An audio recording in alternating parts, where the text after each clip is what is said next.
Olá novamente. Na videoaula passada, apresentamos os ponteiros.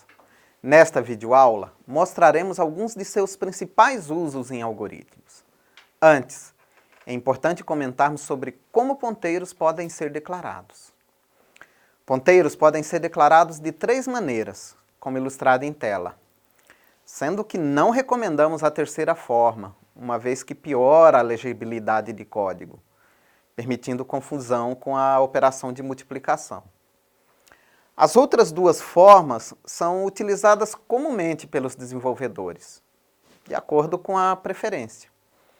A segunda forma é preferida geralmente por aqueles que preferem destacar a variável, e a primeira forma, que eu particularmente mais uso, é preferida por aqueles que preferem destacar o tipo.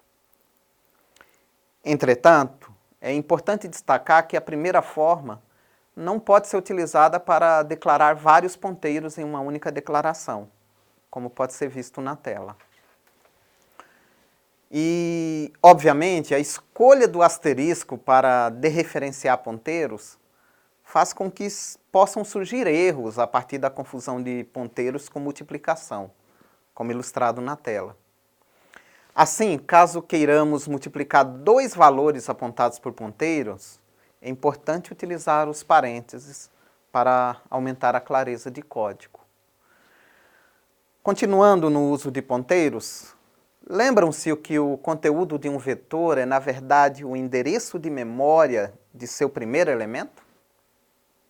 Eu posso, então, atribuir um vetor a um ponteiro, como ilustrado na tela. Vejam que imprimo o valor do vetor, seu endereço, o valor de seu segundo elemento e, na sequência, o valor de 2 ponteiros. O primeiro inicializado com o endereço do vetor e o segundo inicializado com o valor do vetor. Vejam que interessante o resultado da execução desse código. O valor do vetor e dos 2 ponteiros são idênticos. Isso ocorre porque vetores são ponteiros, só que ponteiros constantes. Ou seja, não podem apontar para outro endereço, apenas para aquele em que foram criados inicialmente. A relação entre vetores e ponteiros é tão próxima que nós podemos, inclusive, acessar um ponteiro como se fosse um vetor, como ilustrado no exemplo. Notem que, nesse exemplo, utilizamos o ponteiro para imprimir os dados do vetor.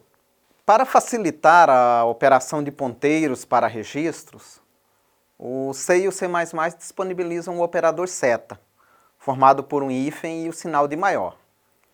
Com ele, caso queiramos acessar um campo de um registro, por meio de um ponteiro apontando para essa variável, utilizamos o operador seta ao invés do operador ponto, como ilustrado na tela.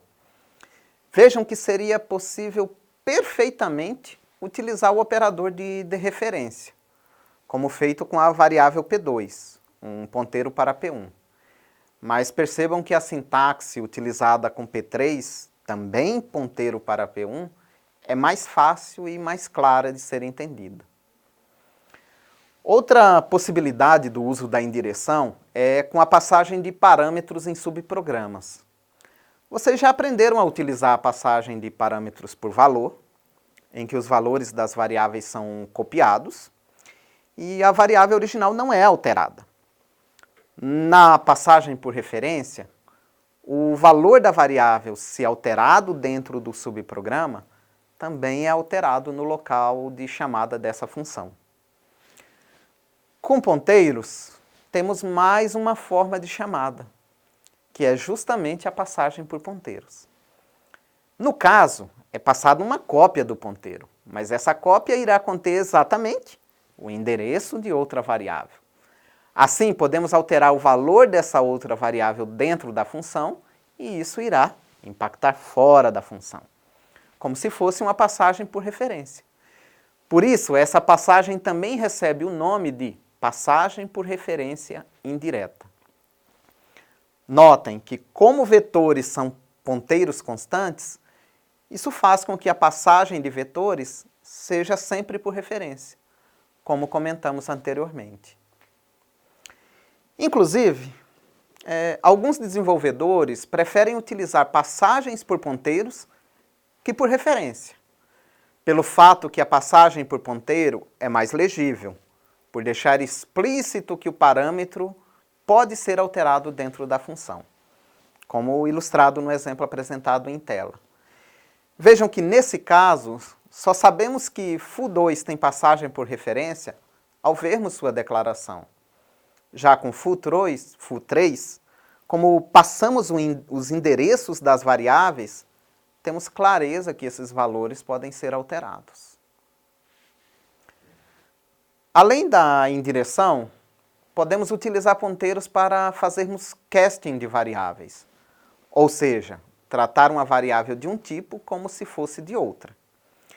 Por exemplo, suponha que você tenha implementado um método de ordenação de vetores e queira agora ordenar essa matriz. Como fazer isso? A forma mais rápida e fácil é utilizar o código apresentado ao lado, em que acessamos a matriz como se fosse um vetor. Isso pode ser feito porque matrizes e vetores são ponteiros para o primeiro elemento. Assim, acessamos a matriz como se fosse um vetor por meio do uso de ponteiros. Quando trabalhamos com arquivos binários, fazemos algo bastante parecido, que é acessar os dados no arquivo como se fossem um vetor de bytes, um vetor de caracteres. Isso é feito passando o endereço da variável a ser lida ou escrita, usando um casting para ponteiro de char, o char asterisco. É isso. Apresentamos até aqui os usos de ponteiros com variáveis já existentes. Em nossa próxima videoaula falaremos sobre alocação dinâmica de variáveis, ou seja, variáveis que serão criadas durante a execução do código. Aguardo vocês.